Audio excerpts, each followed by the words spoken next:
सांगा बरं, महाराष्ट्रामध्ये, देशामध्ये आचारसंहिता सदृश्य परिस्थिती असेल तर नियुक्त्या देता येतात, पदोन्नती देता येते, शासकीय आदेश तरी काढता येतो का? 30 जानेवारी 2026च्या आचारसंहितेच्या काळामध्ये या 13 निलंबित कर्मचाऱ्यांना सन्माननीय व्यवस्थापनाने सेवेत रुजू करून घेतलं. कोण आहे असा जावई?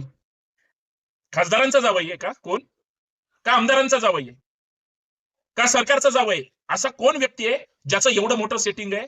अजून पुढे काही महत्वाच्या गोष्टी आहेत. कायम कंडक्टर, क्लीनर, शिपाई, झाडूवाला, चालक आणि क्लर्क या पदावर सुद्धा बढत्या देण्यात आलेल्या आहेत. पुणे महानगरपालिकेच्या अंतर्गत पीएमपीएल मध्ये 13 अधिकारी निलंबित होते.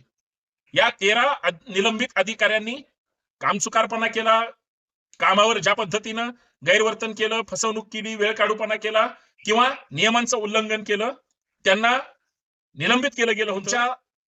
पैशातून, म्हणजे एका बाजूला पुणेकरांच्या खिशावर महानगरपालिका थेट दरोडा टाकते आणि दरोड्यातून आलेला पैसा अधिकारी वेगळ्या वेगळ्या पद्धतीने कसा वाटून घेतात किंवा तोच पैसा कसा लुटण्यासाठी आपल्या मर्जीतल्या लोकांना कसं अपॉइंट. चीफ मॅनेजर यांचं पीएमपीएल मध्ये जे 56,900 रुपये वेतन होतं त्याचं थेट, तुम्ही त्याला दुप्पट म्हटलं तरी हरकत नाही, 1,32,300 रुपये करण्यात आलं. म्हणजे या व्यक्तीकडून संबंधित व्यवस्थापकीय अधिकाऱ्यांनी किती लाख रुपये घेतले असतील? मला उत्तर हवंय तुमच्याकडून. 30 जानेवारीला आचारसंहिता लागू असताना पीएमपीएल व्यवस्थापनानं पदोन्नती आणि नियुक्त्या यांचा आदेश काढला. सांगा बरं, पालिकेच्या मॅन्युअलला सुद्धा धरून नाहीत, पीएमपीएलच्या सुद्धा नाहीत आणि सरकारच्या नियमाला सुद्धा अधीन राहून नाही. याचा चोर कोण आहे? हे सगळं करणारा माणूस कोण आहे? पुणे महानगरपालिकेवर सत्ता मिळावी, सत्तेची नशा त्या ठिकाणी आत्मसात करावी, पैशाचं कुरण त्या ठिकाणी आहे ते लुटता यावं, ही सगळ्या सत्ताधाऱ्यांची अपेक्षा असते.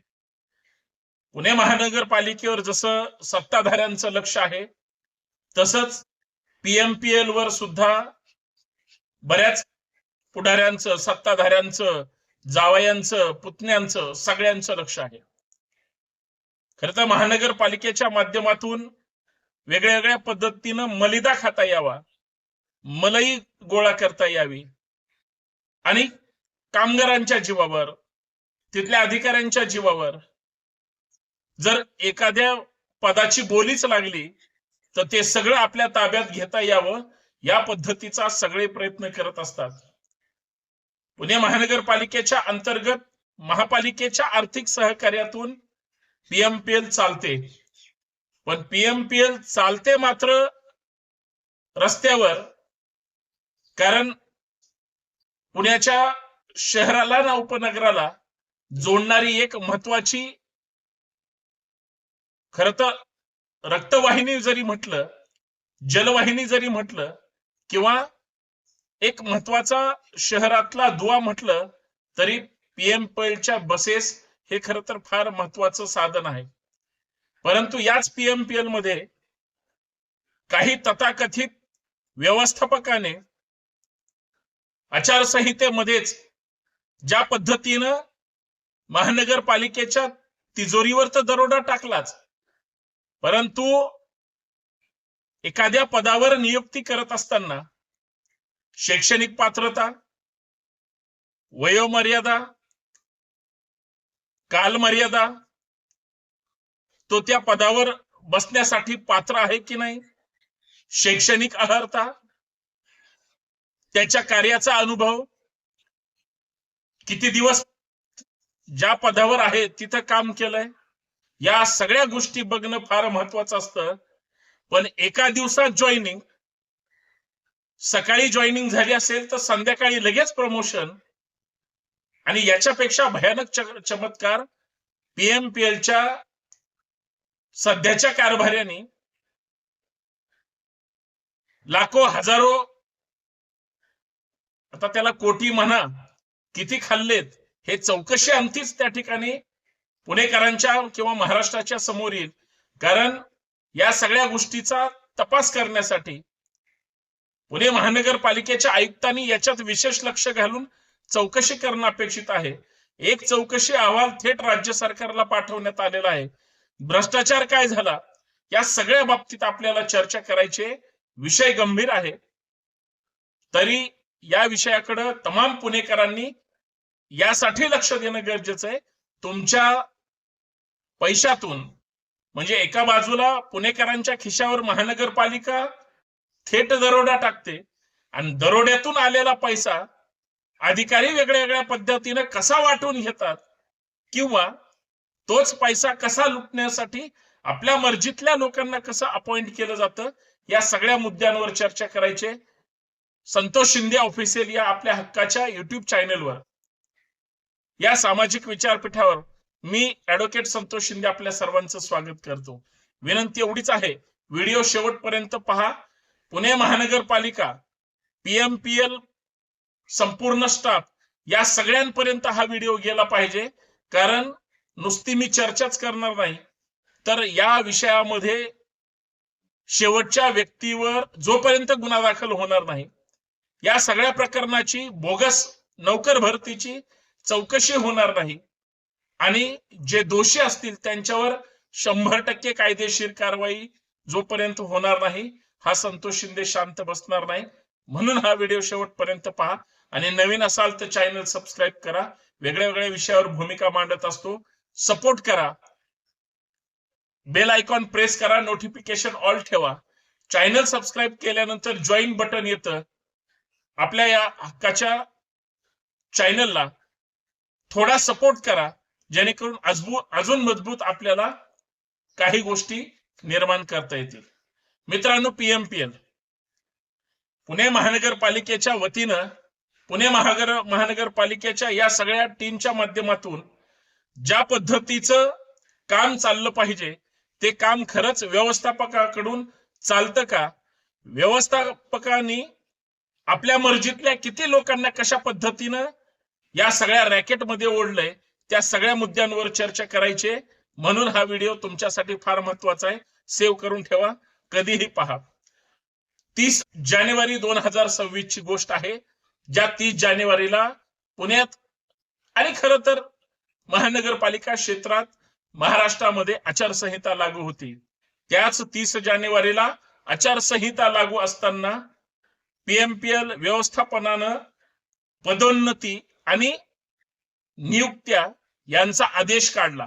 सांगा बरं, महाराष्ट्रामध्ये, देशामध्ये आचारसंहिता सदृश्य परिस्थिती असेल तर नियुक्त्या देता येतात, पदोन्नती देता येते, शासकीय आदेश तरी काढता येतो का, तो अधिकार त्या अधिकाऱ्यांना तरी उरतो का, या सगळ्या मुद्द्यांना गांभीर्यानं पाहिलं पाहिजे. पुणे महानगरपालिकेच्या अंतर्गत पीएमपीएल मध्ये 13 अधिकारी निलंबित होते.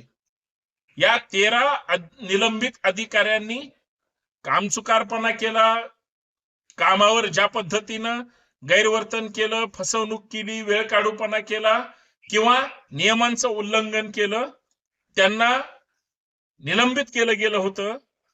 30 जानेवारी 2026च्या आचारसंहितेच्या काळामध्ये या 13 निलंबित कर्मचाऱ्यांना सन्माननीय व्यवस्थापनाने सेवेत रुजू करून घेतलं.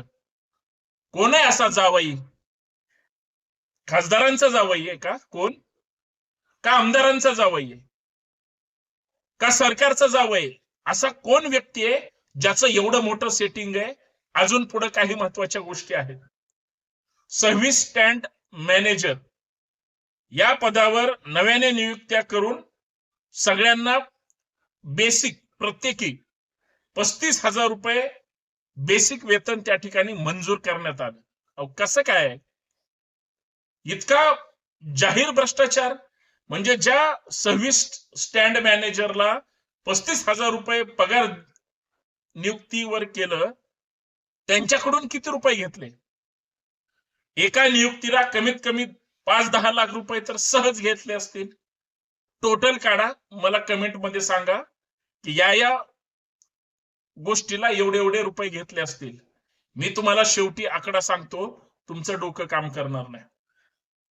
यानंतर 198 कंडक्टर आणि इतर श्रेणीतील कर्मचारी, लक्षात घ्या, 198 कंडक्टर आणि इतर श्रेणीतील कर्मचाऱ्यांना थेट क्लर्क म्हणून नियुक्त्या दिल्या. कशा दिल्या? याच्यात काही जणांना जनसंपर्क अधिकारी म्हणून सुद्धा बढती देण्यात आली. म्हणजे नियुक्त्या पण दिल्या आणि बढती पण दिली. आचारसंहितेमध्ये म्हणजे किती नियमांचं उल्लंघन केलं, पदाचा दुरुपयोग केला, मूर्तिमंत एक सॉलिड उदाहरण. कारण या सगळ्या गोष्टी या महानगरपालिकेच्या मॅन्युअलला सुद्धा धरून नाहीत, पीएमपीएलच्या सुद्धा नाहीत आणि सरकारच्या नियमाला सुद्धा अधीन राहून नाहीत. हे मला या ठिकाणी सांगायचंय. कायम कंडक्टर, क्लीनर, शिपाई, झाडूवाला, चालक आणि क्लर्क या पदावर सुद्धा बढत्या देण्यात आलेल्या आहेत. म्हणजे अशी जर परिस्थिती दिवसाढवळ्या महानगरपालिकेच्या वेगळ्या वेगळ्या खात्यामध्ये जर डिपार्टमेंटमध्ये पुणे महानगरपालिकेचं हे ट्रान्सपोर्टेशन इतकं गरजेचं आणि महत्वाचं आहे, त्याची सुद्धा अवस्था मी काय आहे ते सांगणार आहे.